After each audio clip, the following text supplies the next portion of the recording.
नमस्कार दोस्तों, आज हम बहुत ही महत्वपूर्ण चर्चा करने वाले हैं। वो चर्चा है बहकते हुए बच्चे या फिर आपकी औलाद कहीं आपके कहे से बाहर हो जाए, आपके लिए परेशानियों का कारण बन जाए। जैसा कि हम जानते हैं, इंसान कभी भी अगर देखा जाए तो इंसान किसी के आगे नहीं झुकता है, पर एक औलाद ही ऐसी है, अगर वो गलत चल पड़े तो उसके कर्मों के आगे, उसकी आदतों के आगे माँ बाप को अपना सिर झुकाना ही पड़ता है। और वो सिर समाज में झुकता है और वो सिर अपनी नज़रों में झुकता है कि ऐसी औलाद होने से तो बेहतर यही था कि ना ही होती।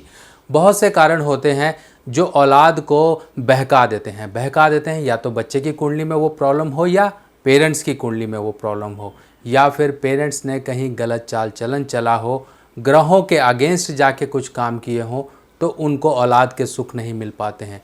औलाद के पेरेंट्स को सुख ना मिलना या फिर औलाद परेशानी में रहना। औलाद परेशानी में ऐसे रह सकती है, या तो वो बहुत ज़्यादा झगड़े फसाद करता हो, आपके मोहल्ले में लोगों के साथ झगड़े फसाद करके कहीं पर कोई कोर्ट कचहरी का झंझट पड़ गया हो, कहीं इसके अलावा नशे की प्रवृत्ति में पड़ गया हो, बहुत ज़्यादा अल्कोहलिज्म, बहुत ज़्यादा अल्कोहलिक हो गया हो, इतना ज़्यादा कि गंदे नशे भी शुरू कर दिए हों, घर से पैसे गायब करना, ये सब चीज़ें आम तौर पर देखने को आती हैं। कई बार माता पिता के साथ संबंध अच्छे नहीं होते हैं, माता पिता को गाली गलौज किया जाता है बच्चों द्वारा, बच्चे एक अलग ही डायरेक्शन में, अलग ही धुन में घूम रहे होते हैं। तो बहुत सारी चीज़ें हैं। कई बार तो आपने देखा होगा कि बच्चे कहीं पर गलत धर्म में, गलत इस तरह से कहीं लड़के लड़की का संबंध बन जाता है, कहीं घर से भाग गए, कहीं किसी को भगा लिया। यानी कि कुल मिलाकर जो परेशानी टूटती है या गाज गिरती है, वो परिवार में माता पिता और घर के लोगों के ऊपर गिरती है कि आपकी औलाद ऐसी है, अच्छा इनका लड़का था, ये काम करता था, अच्छा वहाँ पर चोरी करी इसने, अच्छा नशे करते पकड़ा गया, अच्छा लड़की छेड़ते पकड़ा गया, कहीं पर कोई डाका डाल लिया, कहीं किसी का सिर फोड़ दिया, कहीं थाने में पड़ा हुआ है, कहीं कोर्ट कचहरियों के चक्कर काट रहे हो बच्चे को छुड़ाने के लिए। चाहे जितना मर्जी औलाद गलत हो, पर माँ बाप अपना कर्तव्य फिर भी निभाते हैं, उनकी नज़र में बच्चा फिर भी सही रहता है। ये सब परेशानियाँ क्यों आ रही हैं और क्यों आती हैं? सबसे पहले हमें उन पॉइंट्स को समझना है जो आपके जीवन में ये परेशानियाँ लाती हैं। आज मैं आपको वो सभी पॉइंट्स बताऊंगा और उनके उपाय भी बताऊंगा जो आपके लिए औलाद जो परेशानी आपके जीवन में क्रिएट कर रही है उसके क्या कारण होते हैं और क्या उपाय होते हैं। तो हम सबसे पहले शुरू करते हैं जड़ से। जड़ क्या है? यानी कि माता पिता। अगर माता पिता की कुंडली में औलाद के सुख लिखे हैं तो बच्चे को सुख मिलेगा। अब औलाद के सुख बच्चे की कुंडली में और माता पिता की कुंडली में कैसे देखे जाते हैं? सबसे पहले इनके कुछ लक्षण आप समझ लो। जिनके पास कुंडली नहीं भी है वो भी समझ लेंगे कि मेरी जीवन में ये परेशानियां मुझे दिखाई दे रही हैं, तो मेरी औलाद कहीं ना कहीं मुझे परेशान करेगी, या औलाद संबंधी मैं दुखिया रहूँगा, जीवन में औलाद का मुझे सुख नहीं मिलेगा, मेरी औलाद मेरे कहे से बाहर होगी, बुढ़ापे में हो सकता है लात मार के बाहर भी कर दे, पैसा हड़प ले, आपकी गर्दन दबा ले, क्या पता क्या क्या होता है।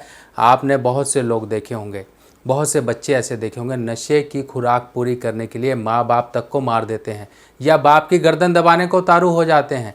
नशे की हालत में औलाद कब क्या कर बैठे कुछ नहीं पता होता। बहुत से ऐसे किस्से हैं। नहीं हैं तो आप टीवी चैनल्स, न्यूज़ चैनल्स ये सब कुछ पढ़ते ही हैं, देखते ही हैं क्या क्या आजकल दुनिया में चल रहा है, और ये सब कर्मों का भोग है। अब ये कर्मों का भोग माता पिता की कुंडली से कैसे पता लगता है? अगर कुंडली है तब भी है, ठीक है, नहीं है तब भी आप समझो क्या लक्षण होंगे। लक्षणों में यह होगा कि ऐसे व्यक्ति, हो सकता है कि माता या पिता में से कोई पराई स्त्री या पराई मर्द के साथ कहीं संपर्क होगा। जरूरी नहीं कि हर एक का ऐसा होता है। हो सकता है आपने कहीं पीपल कटवाया हो सकता है आपकी गाड़ी के आगे कोई कुत्ता मर गया हो सकता है आपके घर में कुत्ता मर गया हो, या फिर आपने कुत्ते मरवाए हों, क्योंकि केतु का दोष ऐसे लगेगा। हो सकता है आपने कहीं पीपल कटवाया हो, धर्म स्थान की आपने उल्लंघना करी हो, आपने कहीं पर धर्म स्थान या फिर कोई मजार तोड़वाई हो। इस तरह से चीज़ें अगर आप करते आए हैं तो ये एक केतु का दोष आपके ऊपर मर जाता है।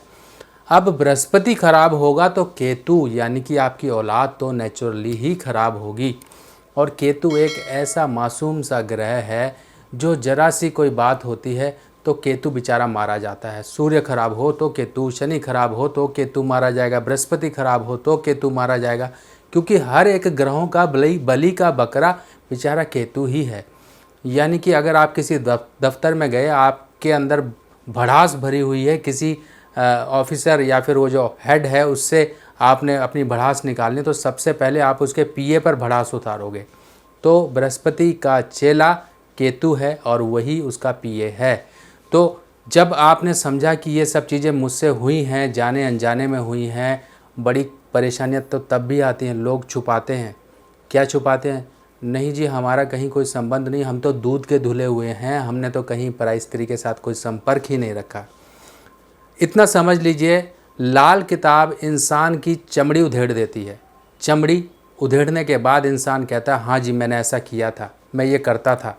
पर कई बातें इंसान को इशारे में बोली जाती है। अगर कोई नेत्रहीन है उसे अगर आप डायरेक्टली कुछ उल्टा सीधा बोलोगे तो उसे बुरा लगेगा ही। कोई अंगहीन है उसे आप कुछ और बोलोगे तो उसे बुरा लगेगा ही।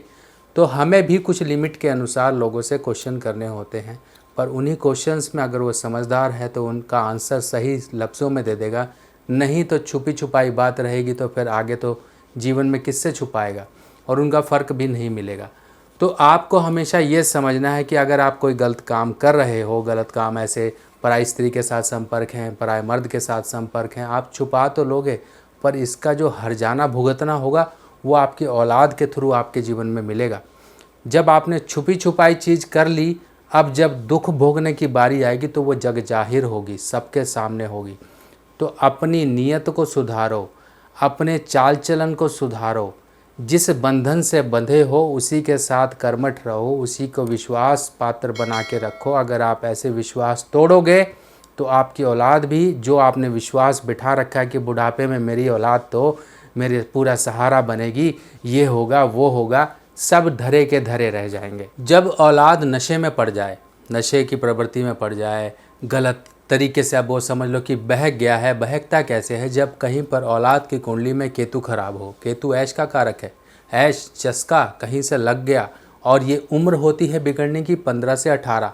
अगर 15 से 18 के बीच में अगर आपने पहले उसकी कुंडली में देख लिया कि केतु उसका डिस्टर्ब है और आपने उसके उपाय समय रहते नहीं किए, तो वो तो बिगड़ेगा ही बिगड़ेगा, आपके हालात भी बिगड़ जाएंगे। आपकी कुंडली में केतु खराब है, उसकी कुंडली में केतु खराब है, कहीं शुक्र खराब है, तो ये सब चीज़ें एक कुंडली के अनुसार की जाती हैं। पर आपको बिना कुंडली के क्या उपाय करना? आप कुंडली नहीं जानते हो, आपकी औलाद परेशान कर रही, तो आपको सिंपल और सिंपल ये रेमेडी करनी है। सबसे पहले केतु को शुभ करें। केतु को कैसे शुभ करेंगे? एक आंवले का पौधा गुरुवार के दिन आप जाके कहीं धर्म स्थान में लगाइए। पहला काम तो ये करिए। कुत्तों की सेवा करना शुरू करिए। कहीं पर आपके जाने अनजाने में कुछ गलत कर्म हो गए तो इस पश्चाताप की भावना से अगर आप कोई काम करोगे तो आपको 100% उसका लाभ मिलेगा।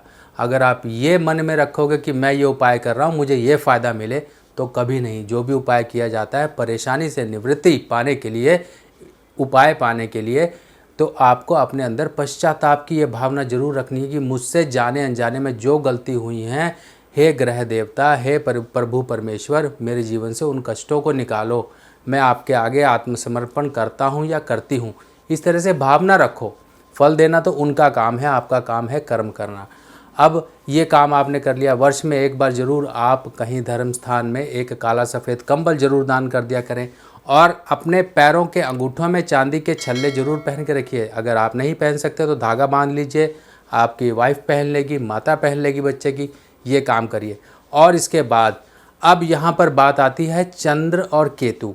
जब बच्चा काफ़ी ज़्यादा उस हालात में चला गया कि उसके दिमाग पे कंट्रोल ही नहीं है कि मुझे कितनी पीनी है, कितना नशा करना है, कितना कुछ करना है, एक जब कोई चीज़ें आउट ऑफ द लिमिट चली जाती हैं, तब यहाँ पर चंद्र केतु इनको हमें थोड़ा बैलेंस करना होता है। बैलेंस करने के लिए क्या होता है? आपको मैंने सुलेमानी पत्थर के बारे में बताया होगा।